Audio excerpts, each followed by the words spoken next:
Welcome to another video from Gweilo 60. You gotta question a country that would sanction other countries before fixing their own problems. You look at the United States, and you know me and the United States. I have a chip on my shoulder because these people keep throwing shit at the Chinese government, at the Chinese people, at the Chinese way of doing things. And when they look at themselves, they don't see anything wrong. They don't see the human rights abuses in the United States. They can only point their fingers at other societies around the world, not just China, not just Afghanistan, not just Syria or Libya or the Mexicans or the Central Americans or Iranians, North Koreans, you frickin' name it. They're pointing their finger at everybody but themselves. When they bomb other countries, like Syria, like Afghanistan, Iraq, you have to wonder what's going through the minds of the people making those decisions.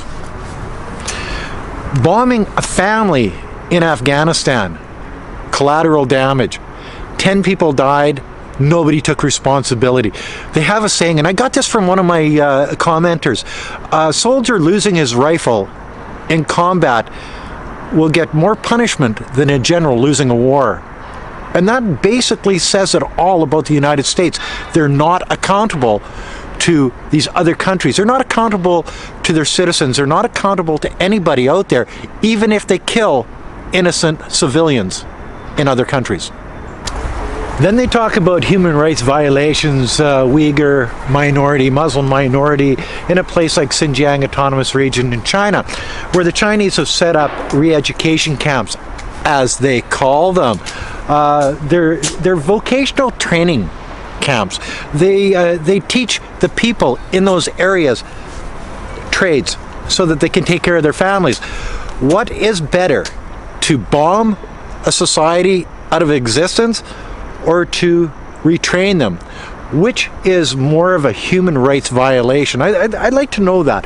You see, I see what's going on in China. I see how it's growing in leaps and bounds. I see how beautiful the parks are. I see how happy the people are.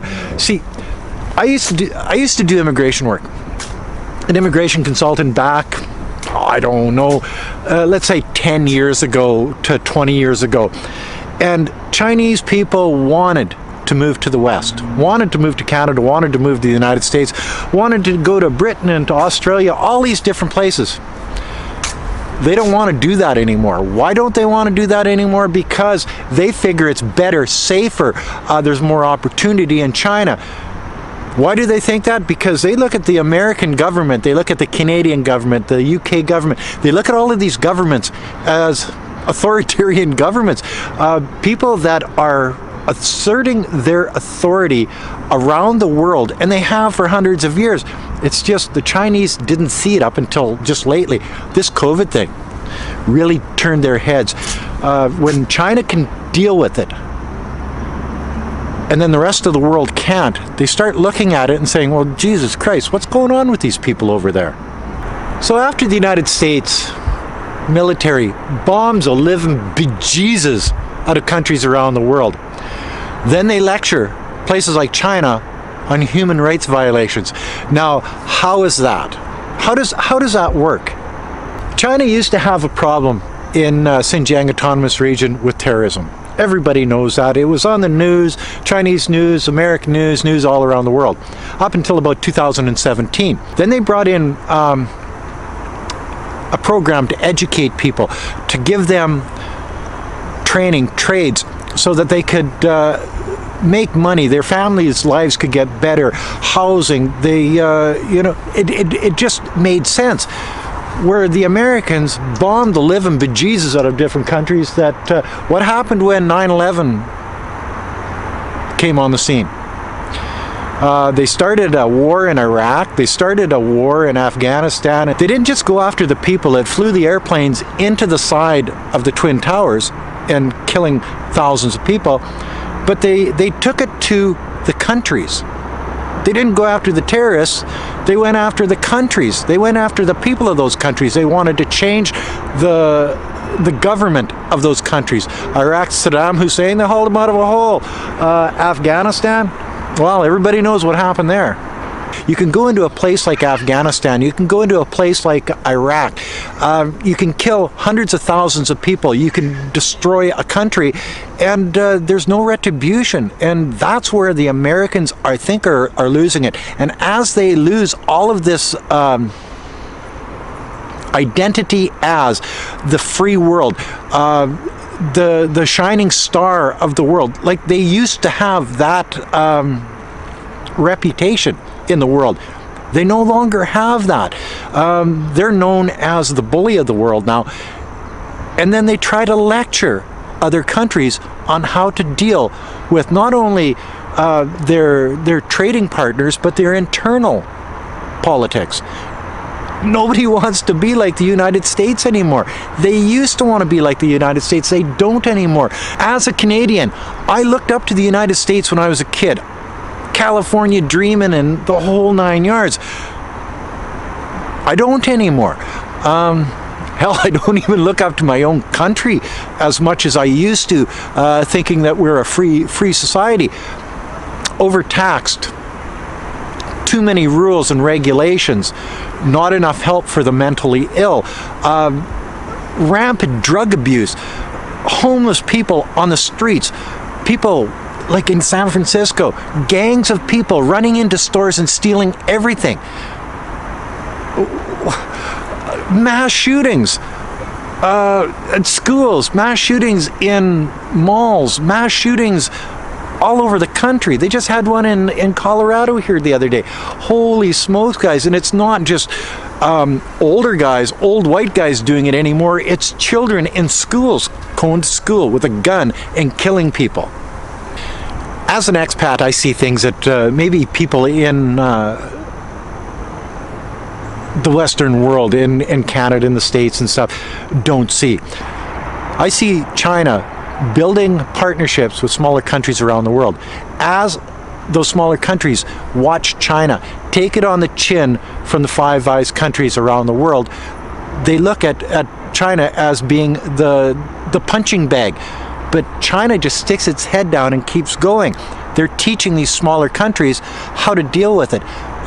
Ignore that and do what you do best, building the economy, building a better life for your citizens. And I think as these smaller countries see China being able to handle it, it's teaching these smaller countries that they can handle it.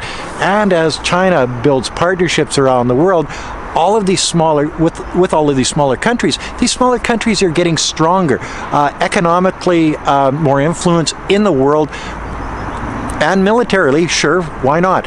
But the thing is that as these smaller countries get stronger and China gets stronger, where does that leave all of these older colonial countries like the United States and the UK, Canada, Australia, New Zealand? Where does that leave countries that align themselves with the Five Eyes countries like India? You've got to wonder, down the road another 10 or 20 years, who is going to be the dominant power in the world? China, of course. Who is going to be their partners? The people that deal with them in a good way. Not only when they're at the top of their game, but as they're building it up to be at the top of their game. These smaller countries are going to emulate the larger countries that they strive to be like.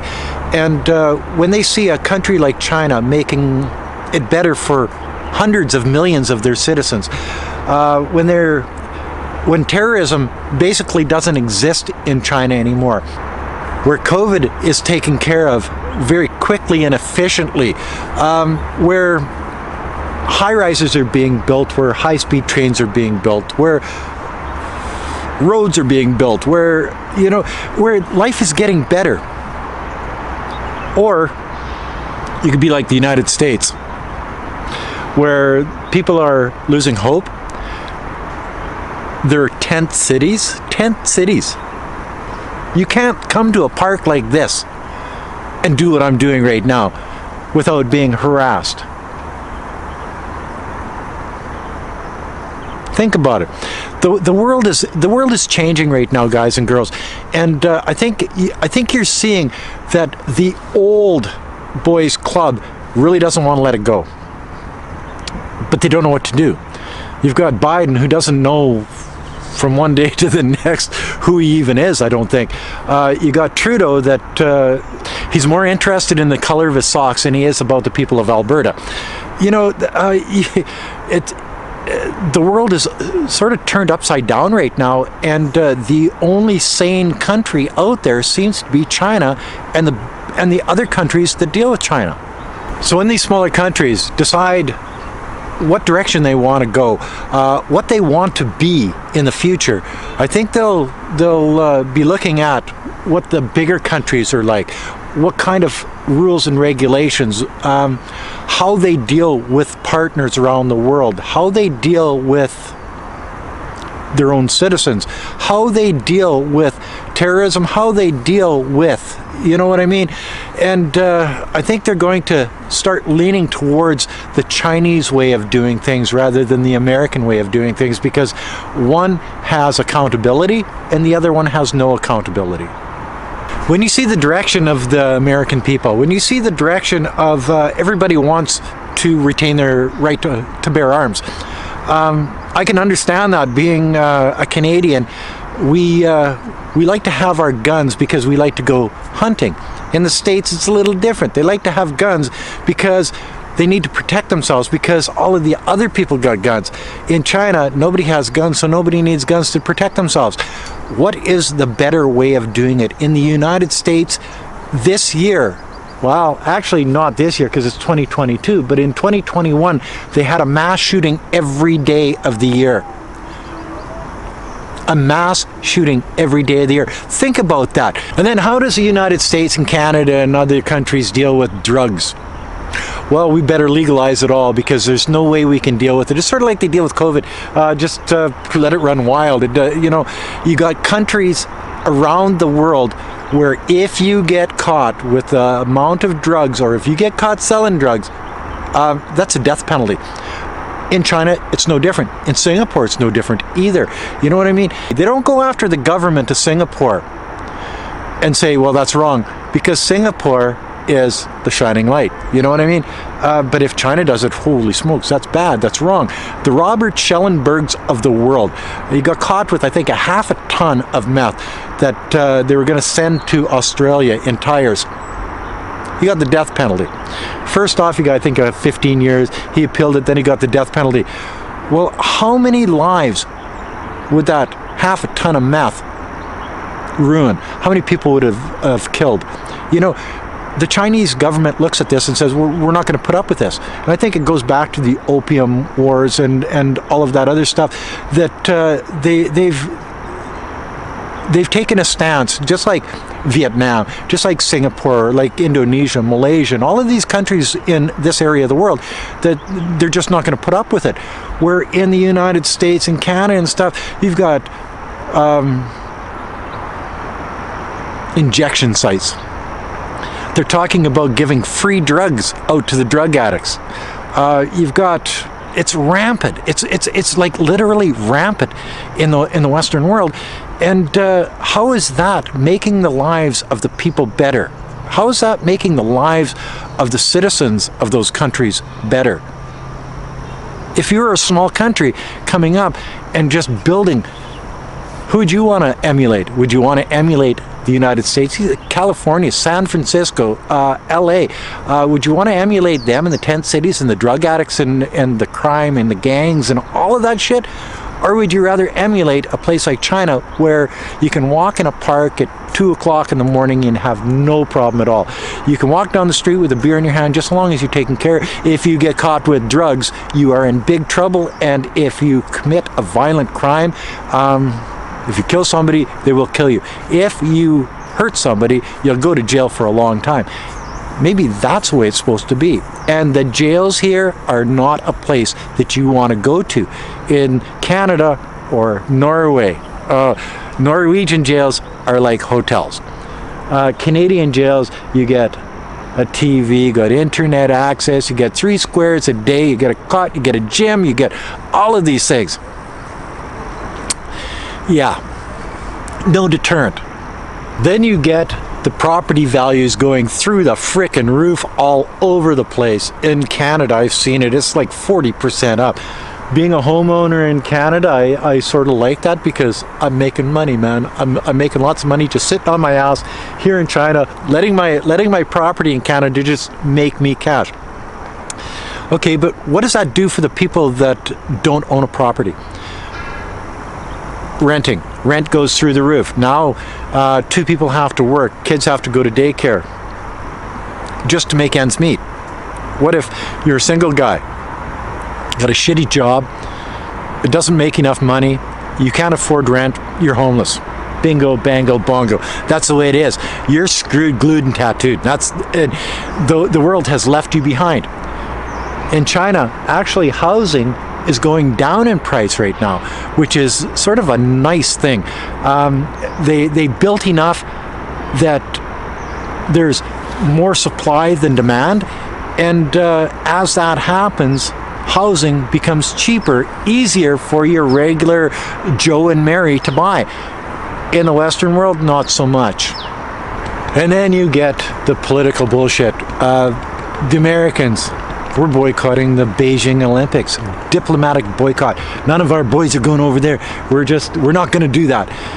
And then the Canadians, you know, like, The Australians do the same thing. New Zealand, they say, well, we're not going to go because of COVID. So they took a better route, not as political. But you see, the thing is that then after the dust settles, then the Americans are applying for visas for their diplomats to go over to the Beijing Olympics, and then the Canadians and all these other people are sitting there saying, what the fuck, man? Like, you know what I mean? That sort of leaves them out in the cold. You know, maybe it's not good to tag along with the United States. You know, it's no different than, say, the Kurds in Syria. Yeah, we're your friends. We're going to help you. We're going to be on your side till the day is over, and then they get up and they leave, and what happens to the Kurds? It's exactly what happened to the Afghan government. Yeah, we're here, we're on your side, we're gonna do this. You see, the Americans are losing that trust from all of the countries around the world, and they're losing the trust of the Five Eyes countries slowly, but sooner or later they're gonna say, yeah, we don't want any more part of this. And the opposite is happening in China, where the Chinese government is making partners around the world, helping other countries build bridges, helping other countries build fresh water systems, helping other countries build roads and their economies, their manufacturing, all of these different things. They're taking a different stance, and they're actually sticking by these countries and helping them move their economy in a positive direction. So as these smaller countries get a better world because of what China's doing for them, better economics, you know, just a better life for these small countries. Who do you think they're going to want to be like in the future? When you make ties, financial, economic ties, manufacturing ties with a country, are you going to change from that country to another country? No. So you see, China's doing it the right way. They're making partners around the world. They're not bombing people. When there's terrorism out there, they educate the people that would become terrorists, rather than bombing the shit out of them like the United States does. Who do you think is making the right decision? Who do you think is moving in the right direction? The Americans or the Chinese? Then you get into a country like China, where they don't spend all of their money on the military. They spend their money on making it better for the people of their country. They make better roads, they make better learning institutes, universities, schools. They make better hospitals. They make better high-speed trains. They have high-speed trains. You know, they do things for the people rather than spending all of the money on the military. And I think people are starting to recognize that around the world. The smaller countries want to be more like China. Even a lot of the Western countries are looking at China now and saying, well, what are they doing? You know, looking over to the proverbial fence and saying, well, let's start doing some of the things that China's doing, just for the fact that they seem to be doing something right and making the lives of their people better. The second largest economy, dollar standard, but if you go with purchasing power parity, they are the largest economy in the world. they have more going for them than any other country around the world. They've been growing faster over the last 40 years. It's sort of a rags to riches story here in China, and they're doing it in a way that it doesn't have all of those downsides that the Western world does, with the drugs, with the gangs, with the military, with the, with just the high prices of everything, to nothing getting built. Nobody can do anything. The one political party against the other. So if you're in power at this point, the other party tries to make it so you can't do anything. Who's that helping? Is it helping the citizens of your country? Absolutely not. So when you look at all of the stuff that's going on around right now, which would you rather be like? Would you rather be like China, or would you rather be like the United States?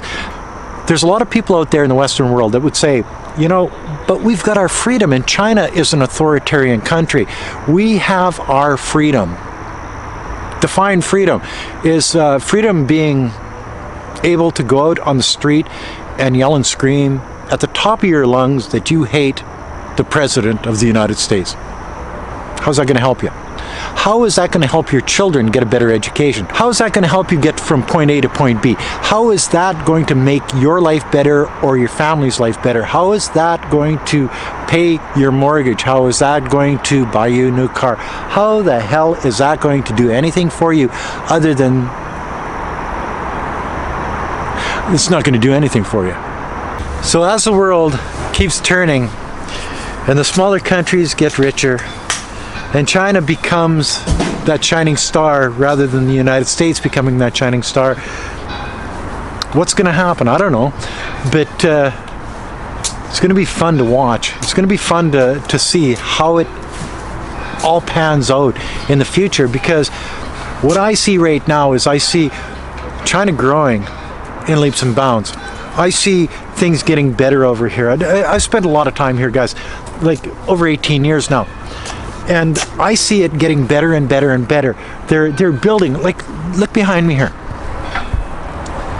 They're building shit like this, like crazy, all over the country. And then I go back into the Western world, and it seems like it's 1972 and it hasn't changed to 1973. How long are the citizens of those countries actually going to put up with that? Watching places around the world like China growing like they are, and them staying still, and they're supposed to be the shining light. These are supposed to be the first world countries. These are supposed to be the rich countries. Everything is supposed to run perfectly in these countries. They've already worked out all of the problems and they're moving forward. But are they moving forward or are they moving backwards? Well, that's debatable, isn't it? I think they're stuck right where they were in 1972, and they're not going anywhere.